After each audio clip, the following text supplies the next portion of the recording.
Les effets de la victoire de Donald Trump à l'élection américaine sont en train de se ressentir petit à petit en ce moment en Afrique. La question qui se pose actuellement sur la scène politique internationale après le sommet de Davos qui a eu lieu la semaine dernière, c'est le FMI doit-il arrêter d'aider les pays africains tant qu'ils n'ont pas remboursé leurs dettes auprès des entreprises américaines? C'est tout simplement le nouveau message des pro-Trump qui veulent comme ça bloquer l'aide aux pays africains. Mais attention, cette décision pourrait être une chance déguisée pour l'Afrique. Parce que ce que les gens ne savent pas, c'est que l'Afrique est en train tout simplement de devenir un nouvel Eldorado pour l'économie mondiale. Je ne parle pas là que des matières premières. Si on regarde tout simplement l'essor économique que l'Afrique est en train de connaître en ce moment, on serait tenté, du moins, on ne peut être qu'optimiste quant à l'avenir de l'Afrique. Donc, les gens qui se demandent est-ce que cela est une mauvaise nouvelle ou une opportunité pour le continent, je pense que cette vidéo va vous aider à mieux comprendre ce qui peut arriver à l'Afrique. Ce qui est sûr, c'est que s'émanciper du FMI et bâtir une économie forte, c'est effectivement possible, du moins c'est quelque chose que beaucoup de pays africains partagent aujourd'hui en commun. Bienvenue sur l'Afrique qui gagne. Je suis Cyril et si tu es passionné par l'avenir économique de l'Afrique, eh bien je te rassure, tu es au bon endroit. L'Afrique qui gagne, c'est le canal qui met en valeur les réussites africaines, les opportunités d'investissement sur le continent et en dehors et les solutions concrètes pour un continent plus prospère. Alors, ici, je vais te parler d'économie, d'entrepreneuriat, de finances, de stratégie qui permettent à l'Afrique de se lever et de briller. Ensemble, nous allons explorer comme ça les histoires inspirantes, les erreurs économiques à éviter et découvrir comment chacun de nous pouvons participer, contribuer à la réussite de notre continent. Alors mon ambition est simple, c'est de te donner des clés et des outils pour passer à l'action parce que je suis convaincu que l'Afrique de demain se construit dès aujourd'hui. Alors si tu rêves d'une Afrique qui gagne, rejoins tout simplement le mouvement Ensemble, tous pour une Afrique qui gagne. Pour revenir dans le contexte actuel entre l'Afrique et le FMI aujourd'hui, ce qu'il faut savoir, c'est que les pays africains ont été longtemps dépendants du Fonds monétaire international. Beaucoup ont été financés d'ailleurs par l'institution. Beaucoup de nations africaines font face logiquement à des crises économiques suite à un manque de liquidité et aux dettes qu'ils ont accumulées toutes ces dernières années. Donc, le FMI qui intervient généralement en prêtant de l'argent à l'Afrique, aujourd'hui ne peut plus satisfaire tout simplement aux conditions d'emprunt parce que aujourd'hui la politique économique mondiale est en train d'énormément changer. Il faut parfois aussi réviser les questions d'endettement et les questions de remboursement, bien entendu, de la dette. Parce que on ne va pas dire que les conditions d'emprunt ont toujours été en faveur des Africains. Bien au contraire, ça a toujours été généralement en défaveur des Africains. On a imposé par exemple des législations qu'il fallait appliquer sur le court et sur le long terme et les pays africains sont plongés comme ça dans un cycle d'endettement. Et le problème ici, c'est que les pro-Trump maintenant veulent dire stop tout simplement depuis le retour de Donald Trump en 2025 à la Maison Blanche. Ils veulent dire stop et ils veulent changer les règles. Le message ici est clair, c'est plus de nouveaux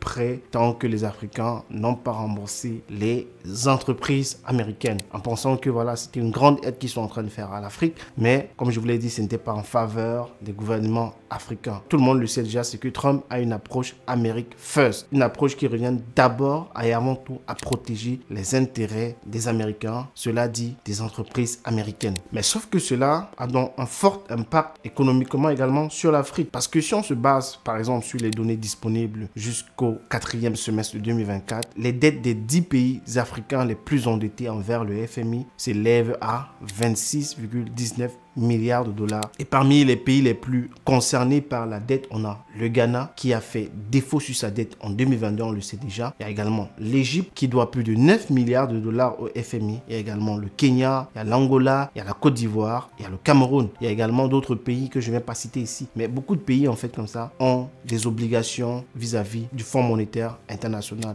Donc ces pays comptent énormément sur les prêts pour éviter l'effondrement économique local. Mais attention, si cette crise cachait une vraie opportunité pour l'Afrique, si l'Afrique s'en servait pour se libérer définitivement du cycle de la dette. C'est clair qu'il n'y a pas de pays aujourd'hui dans le monde qui n'a pas de dette, mais je veux dire se libérer de cette dépendance économique-là très forte vis-à-vis de la Banque mondiale, du Fonds monétaire international. Parce que ce que beaucoup ne réalisent pas ici, c'est que cette nouvelle politique que les Américains sont en train de vouloir mettre sur pied va tout simplement comme ça forcer l'Afrique à trouver des solutions alternatives pour réduire déjà sa dépendance au Fonds monétaire international, dépendance qu'il a depuis plusieurs décennies aujourd'hui. Alors, beaucoup critiquent que ce sont ces prêts qui maintiennent encore l'Afrique debout aujourd'hui et que sans l'influence étrangère, l'Afrique serait à terre. L'Afrique a donc urgemment besoin de développer des solutions locales et je me propose ici dans cette vidéo comme ça d'examiner quelques pistes qui pourraient être des solutions sur le long terme pour le continent africain, qui pourrait tout simplement, après cela, s'émanciper tout simplement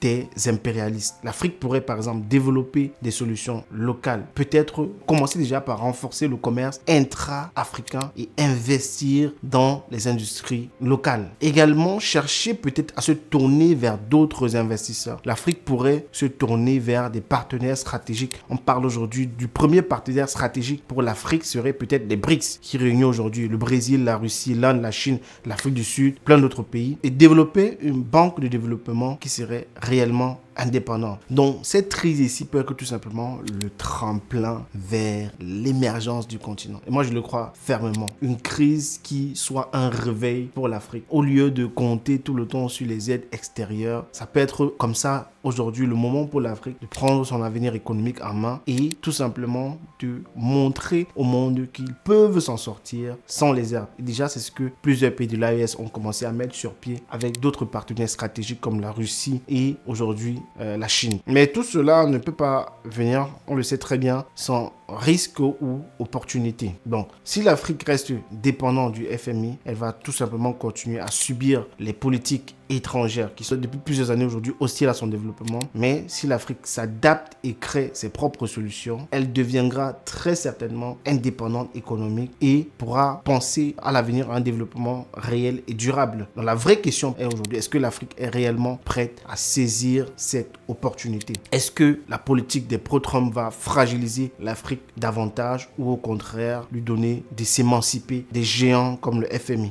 Alors, dis-moi, toi, ce que tu en penses en commentaire. Est-ce que c'est une décision justifiée ou injuste? L'Afrique doit-elle continuer à emprunter au FMI ou trouver des solutions alternatives pour son développement, pour la construction des infrastructures? Partage cette vidéo pour que tout le monde comprenne ce qui est en train de se jouer, du moins ce qui va se jouer aujourd'hui en Afrique et dans le monde pour les 4 prochaines années. Je pense que chaque Africain devrait contribuer à son niveau à participer réellement et de manière pratique à l'émergence économique sur le continent, du moins au développement sur le continent. Alors, on se donne rendez-vous à très bientôt pour une prochaine vidéo. Ciao.